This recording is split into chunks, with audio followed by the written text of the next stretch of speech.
Neverland had always begun to look a little dark and threatening by bedtime. Black shadows moved about in them. The roar of the beasts of prey was quite different now. You lost the certainty that you would win.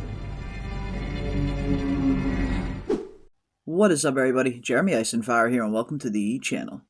With FX's Alien Earth now hitting our screens, we are getting a much more definitive look at the overall storyline and the characters involved, and with it, some of the influences behind said characters. And by now, I'm sure many of us have noticed the heavy Peter Pan influence that has been infused into the series, with Wendy and the rest of the hybrids being modeled off Wendy Darling and the Lost Boys from Peter Pan. But the influences certainly do not stop there. When looking a little bit deeper, just about every single character on Alien Earth is modeled after a Peter Pan character. And today we're going to break down each and every one of these characters and take a look at the deeper Peter Pan influence that has been sprinkled throughout. Not just in the characters, but in the overall storyline itself. And perhaps one of the most interesting aspects of the Peter Pan influence on the series is how it appears to be modeled off some of the earliest versions of the character, when Peter Pan was a lot darker than the modern version we know today, with our dark Peter Pan in this case being none other than Boy Cavalere himself. When taking a look at the earliest versions of Peter Pan penned by J.M. Barrie, the character is significantly darker than we know him today, with the earliest manuscripts revealing that Peter Pan was much meaner, egotistical, and less sympathetic than the character we see, with his initial depiction of Neverland also being much more desolate and mysterious than the bright, vibrant, magical world that we see in the current stories. The earliest drafts of the character portray him as more of an elvish boy, who is openly defiant and contemptuous towards others, particularly adults, and is depicted as having far fewer human qualities, and can even be very malicious at times. Some of the earliest interpretations of the character even suggest that he is a lot more manipulative, and even go so far as to suggest that he is holding some of the Lost Boys hostage. And when taking a look at Boy Cavalere and the hybrids that he has recently created, one can definitely draw a lot of similarities between the two. After all, from what we know about the children that have been turned into hybrids, they were all sick and dying, making it far easier for Boy Cavalere to manipulate their parents into agreeing to such a procedure that will turn them into these machines, while also assuring that they'll never be able to return to their normal lives ever again. One thing that we learn early on in the series is how when Wendy's father agreed to this procedure in hopes of saving her life, one of the conditions was that she could never return to her old one, with them even going so far as to tell her own brother that she had passed away, indicating a very deep level of emotional manipulation on Boy Cavalere's part. After all, parents like Wendy's are the ideal targets for Boy Cavalere. Emotional parents that are easily susceptible to this kind of manipulation, as they are not only unstable at the time, but are also in search of any kind of miracle that could potentially save their children, leaving them far more likely to agree to a radical procedure like the hybrid program, offering them eternal life under the stipulation that they now belong to the Prodigy Company. And it seems Wendy's father was not the only target, as she is then joined by other fellow children that are in similar situations to her, not only terminally ill, but also with parents that are likely desperate to do anything to save their children. In episode 1, when Wendy is meeting the other children for the first time, one of them asks when they can go home, with Wendy stating that they never can. While the hybrid program may have bought them eternal life, it has also bought them eternal indentured servitude to the Prodigy Company and Boy Cavalere as well. And as the series continues to progress, I get the feeling we will continue to see Boy Cavalere's darker nature come to light. And wouldn't be too surprised if we see Boy sacrifice one or two of the hybrids along the way, as according to the earliest darker versions of Peter Pan, he has been known to kill a lost boy or two once they begin to outgrow their adolescence. But up next, we have Wendy and the hybrids.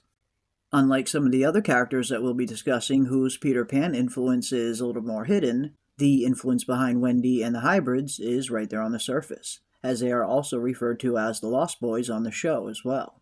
Starting with the character of Wendy Darling, who is very similar to our Wendy on Alien Earth, who is described as kind, compassionate, and motherly, and often acting as a caretaker for the Lost Boys. And as we've seen on the show thus far, Wendy definitely appears to not only be the leader, but a sort of caretaker for the rest of the hybrids also. In Peter Pan, Wendy Darling grapples with the idea of growing up, but ultimately learns to embrace the passage of time. And I get the feeling we're going to see something similar with our Wendy on Alien Earth as well. With Wendy being a 12-year-old girl that was put into an eternal synthetic body, I certainly get the feeling that the more she grows up, the more she's going to be grappling with the question as to whether or not she is still a child, or if she's even still human. And for the rest of the hybrids, we also have Nibs, Curly, Slightly, Toodles, and Smee, all of which are direct representations of the rest of the Lost Boys. And while we don't know a whole lot about their characters yet, I imagine they will continue to peel back the layers on these secondary hybrids as the series progresses. But up next we have the heavily fan-favored synthetic, Kersh, who shares quite a few traits, both physical and amenable, to none other than Tinkerbell. From the white pixie haircut down to the characteristics, these two characters share a few things in common. Not only is Tinkerbell known to be fiercely loyal to Peter Pan, but is a protector of sorts as well. And in the case of Kersh, these characteristics may be programmed but are similar nonetheless, as he is also not only loyal to Boy Cavalere, but is his protector as well. In particular with this scene from episode 3 of Kersh pulling Boy away from one of the alien eggs as a facehugger is seemingly about to emerge. And on top of the protective and loyal similarities, they also have mechanical skills in common as well. As suggested by the name, Tinkerbell is quite good at tinkering with things, and is known to be a skilled inventor, two traits that are at the very core of her identity. And from what we've seen about Kersh, he will also be filling a similar role on Alien Earth as well, as he will be tinkering with the various different species that have recently come under Prodigy control.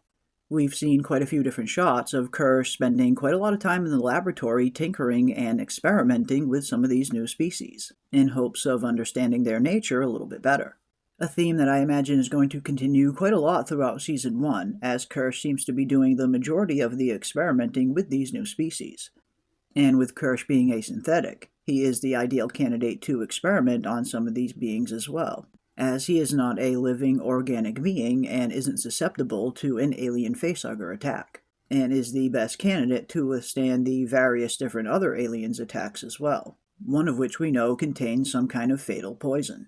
And on top of the tinkering, both Tinkerbell and Kersh are also both extremely good at fixing things as well. With Kersh being a synthetic, he naturally has not only the knowledge, but the tools to fix just about anything he would ever need to.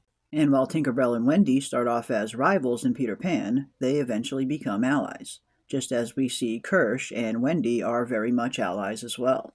On the show, Kersh comes off a little more like a guardian or father figure to Wendy, not only in being her protector, but also teaching her valuable lessons as well. And if nothing else, it should be interesting to see how the relationship between Kersh, Wendy, and the rest of the hybrids continues to develop throughout the season. But up next, we have Marrow, who is none other than our Captain Hook. Not only do the two share some obvious physical characteristics in common, but they also share a few personality traits as well. Not only with both characters playing an antagonistic role of sorts in their respective stories, but also being morally ambiguous as well. Apart from the physical characteristics, like Captain Hook having a metal hook for a hand, and Marrow having a metal cybernetic arm, the backstories as to how they both received them is tragic as well, with Captain Hook losing his hand during a sword fight with Peter Pan, while Marrow had to have his arm replaced due to his childhood palsy, which seems to have set Marrow on the path to wanting to become more than human. The Marrow that we meet in the current story seems to be all but detached completely from human emotion. And while Captain Hook appears to be a direct nemesis to Peter Pan, Marrow doesn't exactly seem to be the direct nemesis to Boy Cavalere at this point. Or does he? When looking back at episodes 1 and 2, when Marrow first encounters the soldiers from Prodigy, the first thing he asks them is where he can find Boy Cavalere. But why exactly did Marrow want Boy's location? At the time, Marrow's main objective most likely would have been containment of the specimens, yet for some reason he's going out of his way to try and find the location of Boy Cavalere. Is there an unexplained backstory as to why Marrow might want some kind of revenge against Boy? And if so, just what exactly did Boy do? And on top of all the other similarities, they both have a similar ruthlessness as well. Captain Hook is known to be a very fearsome pirate, and has a willingness to harm others in order to achieve his own goals, something that we have definitely seen in Marrow as well. At the beginning of episode 1, when the specimens first get loose on the Maginot, we see that Marrow has no problem welding the door shut and leaving the rest of the crew to their fate. And then again in episode 2, after coming across 2 of the Prodigy search and rescue team members, Marrow also has no problem tying them and leaving them to their fate as well, all in an attempt to achieve his own goal of containment of the species. Both characters are very much capable of employing cruelty if it means achieving their own ends. And I get the feeling we're going to see even more similarities between Captain Hook and Marrow as the season progresses.